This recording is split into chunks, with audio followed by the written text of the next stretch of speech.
Hello guys, welcome back to our channel cinematic రీస్. This is Pushi. ఈరోజు మనం రీసెంట్గా రిలీజ్ అయిన love and emotional drama Idhayam Murali cinema గురించి అయితే మాట్లాడుకోబోతున్నాం. సినిమాలో లీడ్గా అయితే గద్దెలకొండ గణేష్ మూవీలో చేశాడుగా అతను అథర్వ మురళి, అలాగే ప్రీతి ముకుందన్, ఖైదు లోహర్, అలాగే మన తమన్ గారు కూడా ఈ మూవీలో ఒక రోల్ అయితే చేశారు. సచిన్ అని చెప్పి ఒక కుర్రోడి రోల్ అయితే చేశారు. ఇక ఫహద్ ఫాజిల్ గారి ఒక స్పెషల్ ఎంట్రీ కూడా ఉంది, ఒక చిన్న కెమియో. ఈ మూవీ థియేటర్లో అలాగే ఓటీటీలో కూడా ప్రేక్షకుల్ని ఎలా ఆకట్టుకుందో అనేది ఈ వీడియోలో అయితే క్లియర్గా డిస్కస్ చేద్దాం. ముందుగా అయితే ఛానల్కి కొత్తగా వచ్చి ఉంటే ప్లీజ్ సబ్స్క్రైబ్ చేసుకోండి, అలాగే బెల్ ఐకాన్ని క్లిక్ చేసి పెట్టుకోండి. ఈ వీడియోకి ఒక లైక్ చేసి మీ ఫ్రెండ్స్కి షేర్ చేయండి. ఇక ఈ మూవీ ఒక కథ విషయానికి వస్తే, ఇదైతే ఒక one sided love and coming of age romantic story.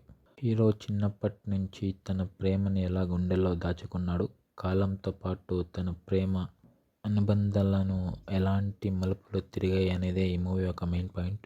Cable ఆపరేటర్గా ఉన్న హీరోకి ఒక డ్రీమ్ లైఫ్లోకి వెళ్ళడం, జీవితంలో ఎదురైన హార్ట్ బ్రేక్స్, అప్స్ అండ్ డౌన్స్ని ఫేస్ చేయడం, వీటన్నిటిని అయితే డైరెక్టర్ చాలా బాగా చూపెట్టారని చెప్పొచ్చు. ఒక కొత్త రకమైన క్యాంపీ అండ్ సెల్ఫ్ అవేర్నెస్ టోన్తో అయితే ప్రజెంట్ చేశారని చెప్పొచ్చు.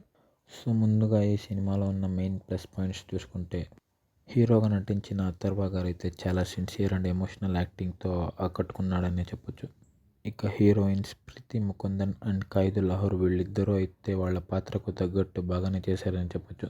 ఇక ఫహద్ ఫాసిల్ గారి సర్ప్రైజ్ రోల్ అయితే చాలా బాగుంటుంది. ఈ స్పెషల్ రోల్ సినిమాకి పెద్ద ప్లస్ పాయింట్. ఆయన స్క్రీన్ మీద కనిపించిన ప్రతిసారి ఆయన స్క్రీన్ ప్రెజెన్స్తో ప్రతి సీన్ని ఎలివేట్ చేశారని చెప్పొచ్చు. ఇక మన తమన్ గారు ఇచ్చిన బ్యాక్గ్రౌండ్ స్కోర్, అలాగే లవ్ సాంగ్స్, ఎమోషన్స్ అన్నీ బాగానే వర్కౌట్ అయ్యి ఈ మూవీలో ఎమోషన్స్ వర్కౌట్ అయ్యడానికి అయితే ఈ మూవీ చాలా బాగా హెల్ప్ అయ్యాయని చెప్పొచ్చు. ఇక కామెడీ సీన్స్ అయితే ఉన్నంతలో అయితే బాగానే ఉన్నాయి. కొన్ని సీన్స్ అయితే చాలా బాగా నవ్విస్తాయని చెప్పొచ్చు. అంటే ఇప్పుడు ఈ మూవీలో ఏమి నెగిటివ్స్ లేవా అంటే, టు బి ఫ్రాంక్ నెగిటివ్స్ అయితే ఉన్నాయి. Predictable second half, love and breakup drama stories మనకి కొత్త కాదు కాబట్టి సెకండ్ సీన్స్లో కొన్ని సీన్స్ కొంచెం రొటీన్గా అయితే అనిపిస్తాయి, స్లోగా కూడా అనిపిస్తాయి. ఎమోషనల్ సీన్స్ బిల్డ్ అవ్వడానికి టైం తీసుకోవడం వల్ల అక్కడక్కడ కథ కొంచెం డ్రాగ్ అయిన ఫీలింగ్ అయితే వస్తుంది. సో ఓవరాల్గా చెప్పాలంటే హృదయం మురళి అనేది ఒక feel good movie, light hearted romantic emotional ride అనే చెప్పొచ్చు. ఇదైతే ఒక classic one side love story and musical drama నచ్చే వారికి అయితే ఈ మూవీ తప్పకుండా నచ్చుతుంది. Especially one side love stories నచ్చే వాళ్ళకి ఈ మూవీ చాలా బాగా నచ్చుతుందనే చెప్పొచ్చు. మోసం చేస్తున్నాడు ఎవడు బాగుపడరా? మనం చేసేది గుళ్ళో పూజ మరి. 1000 రూపాయలు ఎవరా?